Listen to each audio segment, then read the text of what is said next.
Que Deus abençoe todos nós. Presidente, em nome da ordem, eu queria pedir a Vossa Excelência que nós fizéssemos um minuto de silêncio pelo padecimento do senhor Antônio Inácio, pai do nosso deputado Zé Inácio. Peço que fiquemos todos em posição de respeito, atendendo a solicitação do deputado César Pires.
Deputado César, que Deus, Jesus Cristo, atenue a dor e o sofrimento da família e dos amigos. Que Deus continue a abençoar todos nós. Presidente, da minha geração, da geração que eu estou vendo de Edivaldo, Zito, Cleide, Arnaldo, Helena, o mundo era, os filmes eram contados com filme e não tinha séries. E permita-me aqui falar sobre uma série. Eu tenho por costume acompanhar esse livro que eu tive a felicidade de ganhar, Aconselho aos Governantes. E aqui, deputada Daniela Tema, tem uma carta de Marquês de Pombal a Joaquim de Póvoas sobre o povo do Maranhão. E aqui ele diz algo que achei interessante para nós. Quando todos pensam iguais, é sinal de que ninguém está pensando. Assim pensava o governo Flávio Dino, que todos pensavam iguais. Não foi bem assim. Eu contei aqui da resistência já do presidente Otelino, do vice-presidente Glauber Coutrin, do senador Everton Rocha, do Gil Coutrin, que vestiram a camisa, da resistência do prefeito Edivaldo Holanda Júnior, que bravamente resistiu às tentações palacianas. Mas, senhores, não contei ainda algo a posteriori, o desdobramento disso, o que mostra, sem sombra de dúvida, a derrocada e a fragilidade de Sua Excelência, o senhor governador Flávio Dino. Olha, que eu vou ler uma passagem aqui para que vocês possam compreender. O povo que Vossa Excelência vai governar é obediente, disse Marquês de Pombal ao seu sobrinho, quando governador do Maranhão, na década de 18, do século XVIII. É obediente, é fiel ao rei, aos seus generais e ministros. Como estas circunstâncias, é certo que há de amar um general prudente, afável, modesto e civil. Nada desses três adjetivos vinculados à Sua Excelência, o senhor governador Flávio Dino. E ele prospera aqui.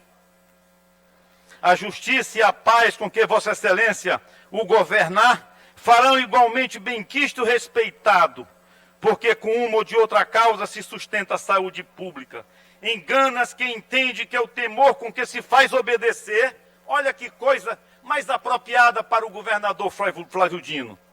É mais conveniente do que a benignidade com que se faz amar, pois a razão natural ensina que a obediência forçada é violenta e a voluntária é segura, disse Marquês de Pombal nesse texto aqui.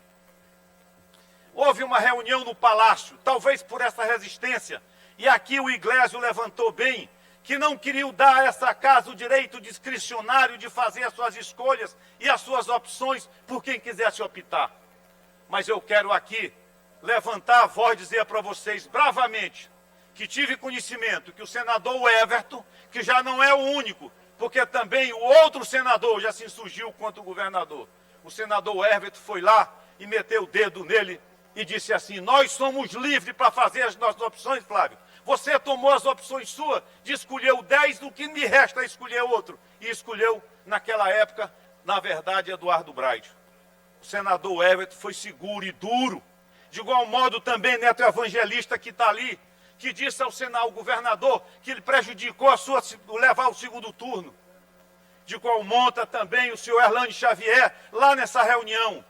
O seu Juscelino Filho, estavam lá presentes nessa reunião. Não afrontaram o governador, não. O senhor Luciano Leitor, primo dos líderes do governo aqui, estava na reunião. O Erlânio Xavier, presidente da FAMEM, estava na reunião e disse o não ao governador. E olha, esse governo com 6 anos já começa a definhar, já começa a amargar o dissabor de poder ter contra ele as pessoas que lhe ergueram as mãos. Eu, nos 50 anos supostamente levantado, que ele diz pela família Sarney, eu nunca vi o senador Edson Lobão, o senador João Alberto, botar uma camisa e afrontar o governo. Eu nunca vi. Só afronta quem realmente merece ser afrontado. E foi essa luta lá no Palácio, que alguém desminta o que seu Neto Evangelista que está aqui, diga que é mentira, que ele não estava lá, que não culpou o governador. Você foi um herói, você teve coragem de dizer ao governador que você tinha o direito de fazer as suas opções e não segui-lo. Pode até Vossa Excelência, talvez como base, vir aqui e tentar me desmentir, mas o tempo irá provar o contrário. O deputado Juscelino Filho também foi duro, foi rígido com o governador, ruiu as bases de sustentação ao governo. Se de um lado a Assembleia teve coragem de dizer não, senador segundo já dos 3 disse não ao governador. E algumas pessoas corajosas também disseram a ele. Foi uma reunião que supostamente velada, mas que já está de domínio público. Tiveram a coragem de dizer não ao governador. De dizer assim: governador, o senhor está equivocado. O senhor faz as suas opções, mas nós temos coragem de fazer as nossas. Foi assim com o presidente da Assembleia. Foi assim com o prefeito municipal. Foi assim com o deputado Glauber Coutrin, foi assim com o deputado Gil Coutrin, o senador Everton, o Luciano Leitor, estava lá presente também, Pedro Lucas, é o 6º nome. E que digam que é mentira minha, eu nunca vi, nos supostos 50 anos de governador, 2 senadores se insurgiram contra o Rosiana, eu nunca vi vestir camisa. Senhores, é aquilo, o governador não é afável. Ele queria passar, e não é por conta da pandemia, 2 anos sem atender um deputado. Tem deputado aqui que nunca entrou na sala dele, vai e volta tudo. Eu me recordo, em épocas passadas, que sempre tinha um preposto do governo sentado bem ali, perto do Edivaldo Holanda, para saber o comportamento de cada um. E você que está me vendo se lembra disso. Eu não vejo mais agora, porque a facilitação com o que tem aqui dentro é grande demais. E o Neto teve muita coragem. Governador, eu sou livre. O senhor mentiu para mim, o senhor me enganou, me disseram que ele disse. Pode ser que ele diga o contrário. Tem problema não. Tem problema não. Eu digo para você uma coisa, eu não subirei aqui para desmentir ninguém. Senhores, o governador começou a sentir a amargar a dor da sua arrogância, da sua prepotência, da forma com que trata essa casa de costa, com que quer impor emenda impositiva, com que não quer dar liberdade para os deputados interagir com suas bases. Para ele é muito bom, é o orgasmo político dele, é isso. O regozijo político dele é isso, a rida aqui de todos nós, não de mim, que não me alinho a ele. Deputado Paulo Neto, foi um enfrentamento duro, deputada Daniela. Disseram de frente para ele: você não é o super-homem que você imagina. Você é preciso ter prudência, você é preciso ter tolerância. Começou a definhamento, deputado Leonardo Sá. Isso é bom, é porque ele não leu o conselho aos governantes. E olha, que eu estou citando o Marquês de Pombal. Se eu citasse Maquiavel aqui, que está aqui também, Isócrates, Platão, ele não lê.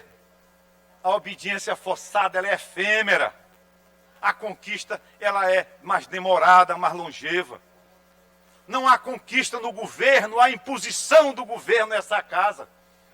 Senhores, ou é do jeito que ele quer, ou não é, mas ele se ferrou dessa vez. Quando o Edivaldo Holanda Júnior não estava mal avaliado, ele virava as costas ao rapaz. Quando estava bem avaliado, vem para mim, ele não foi. Só não deu um cotoco nele porque é educado. Mas disse, não, eu sou livre, eu não quero essa escolha.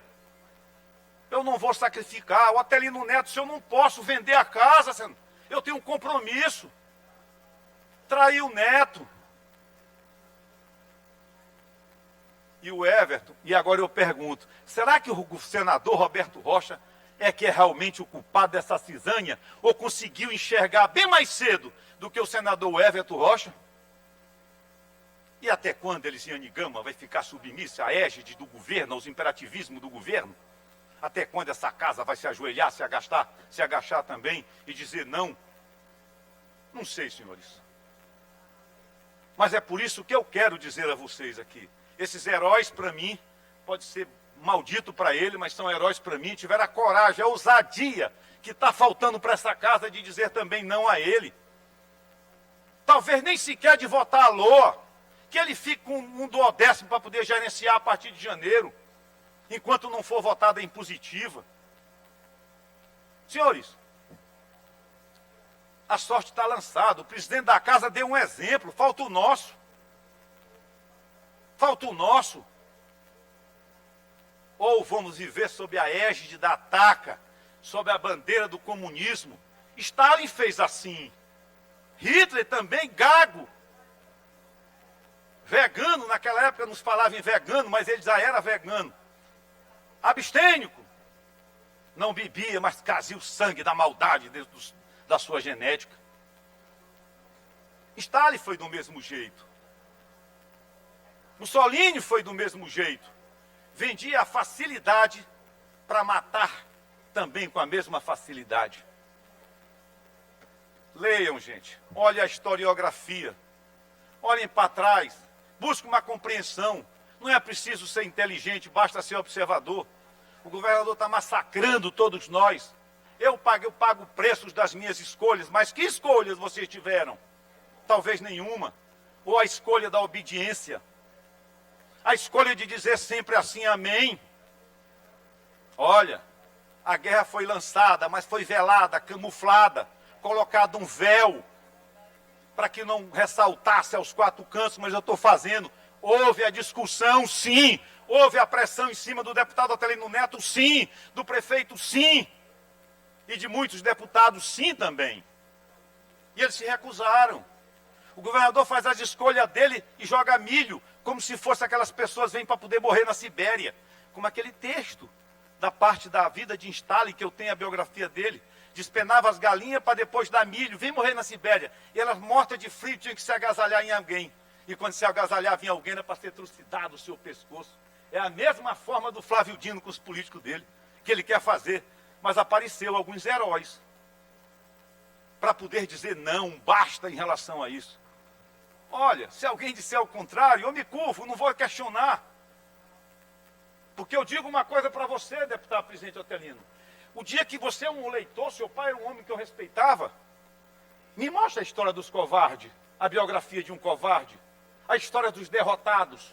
Onde é que tem a literatura da história dos derrotados, dos covardes? Não tem. Não tem lexicografia, não tem biografia, não tem nada dos covardes.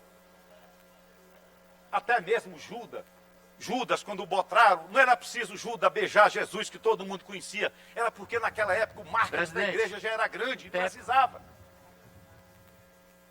Não há história dos covardes. Não tem história dos covardes, não tem biografia dos covardes. Eu nunca vi. Senhores, eu vou dizer uma coisa para vocês. O governador precisa ajeitar os seus rumos com os políticos do Maranhão. Ou então, meu amigo, aquele projeto de vários anos, e o ciúme que ele não soube fazer o que Sarney fez.